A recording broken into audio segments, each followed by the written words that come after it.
ሰላምና ጤና ለሁላችሁ። ራሴን በማስተዋወቅና ከቻናሌ ምን እንደምታገኙ ጥቂት ነገር ልንገራችሁ። ዳዊት መስፍን እባላለሁ።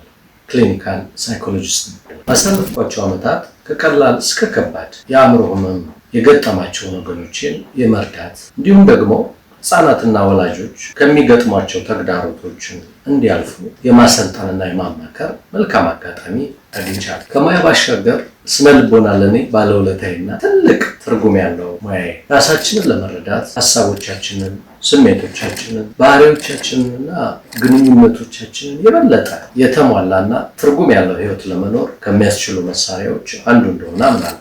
የስነ ልቦና መርሆችን በመተግበር እንዴት እውነተኛና አዎንታዊ ለውጥ መፍጠር እንደሚቻልም በተግባር በራሴም በወገኖቼም አይቻልም። እናም ያንን ተሞክሮ በቀላሉ ለመረዳት በሚቻል መልኩና ለእርስዎ ተደራሽ በሆነ መንገድ ለማካፈል ተዘጋጅቻለሁ። እንግዲያውስ በዚህ ቻናል ላይ ምን አይነት ርዕሰ ጉዳዮች እንዲነሱ ትፈልጋላችሁ? ሀሳባችሁን አካፍሉ።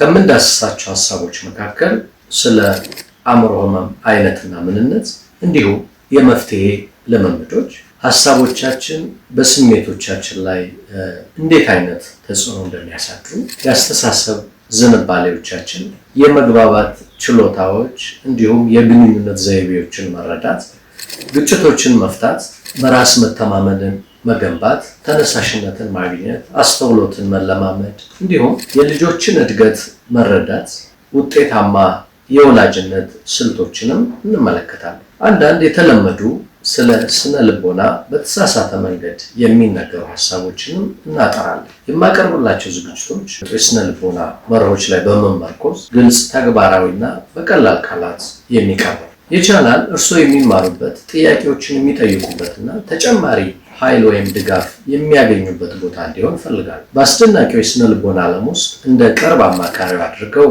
ያስቡኝ። እስካሁን የሰሙት ሀሳብ ፍላጎት ከጫረቦ ሰብስክራይብ የሚለውን ቁልፍና ትንሿን የማሳወቂያ ደወል ብትጫኑ በጣም ደስ ይለኛል። ምክንያቱም በየሳምንቱ ከ1 እስከ 3 ቪዲዮ እንዳዘጋጅላችሁ ያበረታታኝ። የትኞቹ የስነ ልቦና ርዕሰ ጉዳዮች በጣም አጓጓችሁ? አሳውቁኝ። ቀጣዩ ቪዲዮ ስለ 5ቱ በልማድ የሚነገሩ የስነ ልቦና ሀሳቦችን የሚያወሳ ነው። እርስዎ ከ5ቱ ስንት ያገኙ ይሆን?